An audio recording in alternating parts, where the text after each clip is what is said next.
Hola, ¿qué tal están? Vida y evolución de Aristóteles. Realmente nos han llegado las obras de Platón destinadas al público, es decir, sus diálogos, pero no las enseñanzas en el interior de la academia platónica. En el caso de Aristóteles, pues sucede exactamente lo contrario. Sus llamadas obras exotéricas con X, la mayoría de las cuales son también diálogos dirigidas al público exterior, con una especie de conferencias divulgativas, se han perdido y no quedan sino algunos fragmentos. En cambio, nos ha llegado una gran parte de las obras esotéricas con S, es decir, sus cursos en el interior del liceo. Ciertamente se sabe que los diálogos de Aristóteles destinados al público eran realmente de una gran belleza literaria o estaban incluso escritos de una forma más bella que las propias obras esotéricas, las clásicas que se han conservado, aunque por supuesto hay que considerar que la obra de Aristóteles es profunda, es de una gran calidad en todo caso y pues esto hay que tenerlo siempre presente. Fue Andrónico de Rodas quien hacia el año 60 antes de nuestra era hizo la recuperación de las obras aristotélicas. Andrónico debió de encontrarse con una gran masa de materiales dispersos y diversos y pequeños tratados destinados a sus alumnos del liceo y apuntes también de clase. Agrupó estas materias y los publicó en el siguiente orden. Tratados lógicos, que son las categorías, sobre la interpretación, analíticos, tópicos y refutaciones sofísticas. Los analíticos hay primeros analíticos, segundos analíticos. En cuanto a los tratados físicos, está la física, que son como 8 capítulos o tratados, sobre el cielo, sobre la generación y corrupción, meteorológicos, sobre el alma, historia de los animales, sobre las partes de los animales, etcétera, etcétera. También, por supuesto, está la metafísica, un conjunto de 14 capítulos acerca de lo que Aristóteles llamó filosofía primera y que Andrónico, a continuación de los tratados de física, le dio el nombre de metafísica. En cuanto a otras obras, pues cabe señalar los tratados de ética, Ética Eudemo, Ética Nicómaco, Gran Moral y su tratado de política. Y también, por supuesto, hay que destacar la retórica y la poética, esta última incompleta. Esta ordenación de los escritos aristotélicos corresponde de una manera bastante exacta a la división de la ciencia hecha por el mismo Aristóteles, porque él consideraba que había ciencias teoréticas o teóricas, que son la matemática, la física, la teología, ciencias prácticas, la ética, la política y la economía, y ciencias poéticas, retórica, política y medicina, en el sentido de que también la medicina es una obra técnica o es un saber técnico. Podemos señalar que la recopilación de Andrónico en tratados completos condujo a un cierto error interpretativo. Se creyó que frente al carácter evolutivo y siempre abierto del pensamiento de Platón, Aristóteles se pensaba que era un pensador sistemático, dueño desde el primer momento de todo su pensamiento definitivo, y esto realmente no responde a la realidad. Por ejemplo, en el año 1923, Werner Jaeger demostró que no era así, ya que los fragmentos de las obras esotéricas con X muestran que Aristóteles pasó primero por un periodo de mucha influencia platónica, como se sabe, y que solo lentamente fue creando su propio pensamiento. Además, también hay que decir que la recopilación de Andrónico de Rodas ha agrupado, incluso bajo un mismo título, tratados que son de épocas o de periodos distintos y realmente esto es también digno de mención. Además, se puede señalar que gracias a las investigaciones de Jaeger han cambiado radicalmente las maneras de comprender a Aristóteles.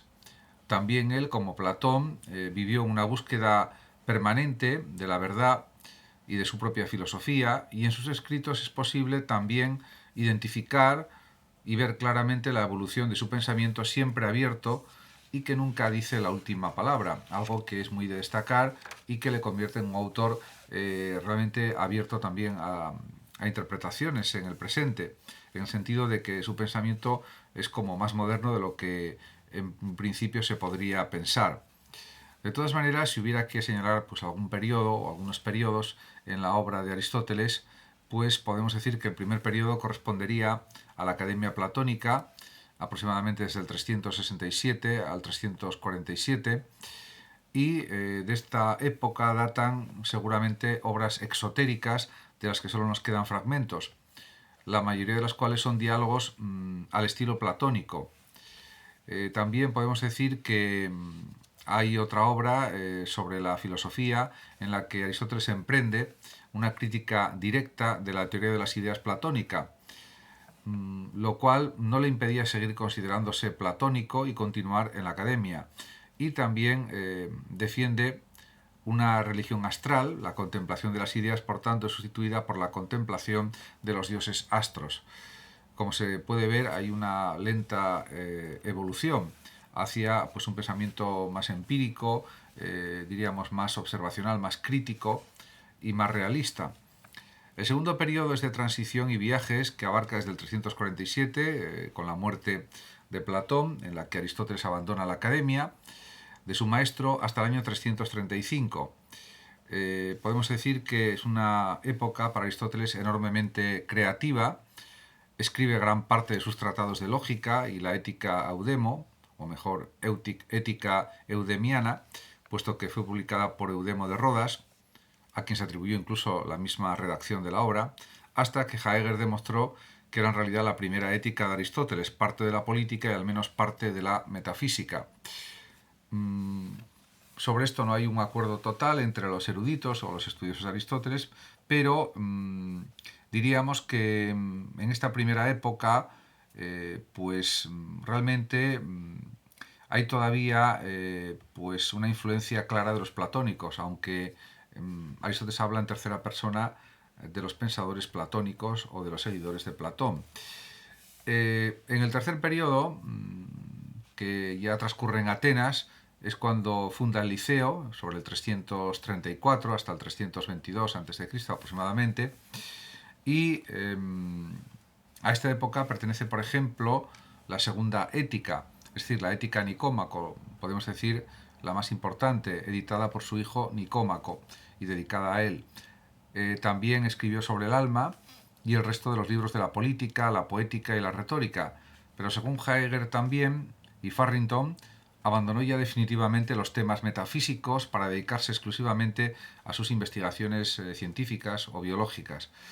Otros investigadores, otros autores, en cambio, creen que los libros más recientes de la metafísica corresponden a esta época, por lo que Aristóteles habría sabido conjugar o unir las especulaciones metafísicas más abstractas y las investigaciones empíricas, propias de la biología, por ejemplo. Sea como fuere, frente a la orientación de la academia, otra vez más consagrada a especulaciones puramente abstractas, el Liceo se parece muchísimo más a una universidad moderna dedicada a la investigación científica. Bajo la dirección de Aristóteles, sus discípulos se consagraron en cuerpo y alma a reunir datos y observaciones acerca de los temas más diversos. En este sentido, por ejemplo, la investigación histórica de Aristóteles dio como resultado una recopilación de 158 constituciones de ciudades griegas, una lista de los vencedores de los Juegos Píticos, estudios sobre las costumbres de los bárbaros, investigaciones filológicas y sobre la historia de la literatura griega. Teofrasto, además, su gran amigo y gran botánico y filósofo, se encargó de escribir una historia de la filosofía, Eudemo, la historia de las matemáticas, y Menón, la historia de la medicina. Pero lo más notable son quizás los estudios sobre historia natural o biología del propio Aristóteles, en los que junto a errores evidentes se encuentran observaciones y descripciones prácticamente insuperables. Tanto que Darwin escribió: Linneo y Cuvier son mis dioses, pero son unos niños comparados con el viejo Aristóteles. El principio que rigió estos estudios aparece en La generación de los animales, en la que dice el mismo Aristóteles, o escribe: se debe dar más crédito a la observación que a las teorías, y a las teorías únicamente si están confirmadas por hechos observados. Para los griegos del siglo IV a.C., acostumbrados únicamente al juego, podemos decir, verbal, pues y a la especulación puramente abstracta, la observación de los animales debía resultar inútil y despreciable. Por eso también escribe Aristóteles en la introducción sobre las partes de los animales. Pues escribe lo siguiente, voy a leer un pequeño fragmento. Unas cosas son ingeneradas, imperecederas y eternas, mientras que hay otras que están sujetas a generación y declinación. Las primeras son excelentes sin comparación y divinas, pero menos accesibles al conocimiento, mientras que de las plantas y animales perecederos tenemos abundante información, viviendo como vivimos entre ellos, y pueden recogerse muchos datos relativos a sus variadas clases, solo con que estemos dispuestos a tomarnos el trabajo necesario. Fin de la cita. Por tanto, o en conclusión, podemos decir que el proyecto aristotélico es de carácter fundamentalmente científico. Platón partió de motivaciones morales y políticas, pero Aristóteles, en cambio, que era ya un meteco, un extranjero en Atenas, realmente trató cuestiones más bien científicas. Por ejemplo, también Aristóteles resolvió las deficiencias de la teoría de las ideas y probablemente Aristóteles concibió su filosofía como el perfeccionamiento definitivo del platonismo, frente a las versiones matematizantes de Speusipo, sobrino de Platón, y Genócrates, los sucesores inmediatos de Platón al frente de la academia. También desarrolló, con una metodología apropiada a la observación, la ciencia empírica, continuando así la tradición científica de los filósofos jonios.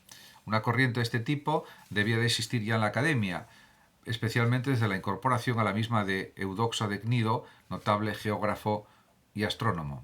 Muchas gracias a todos por su atención y hasta mi próximo vídeo. Saludos como siempre a los oyentes de Radio Sofando de México. Hasta siempre.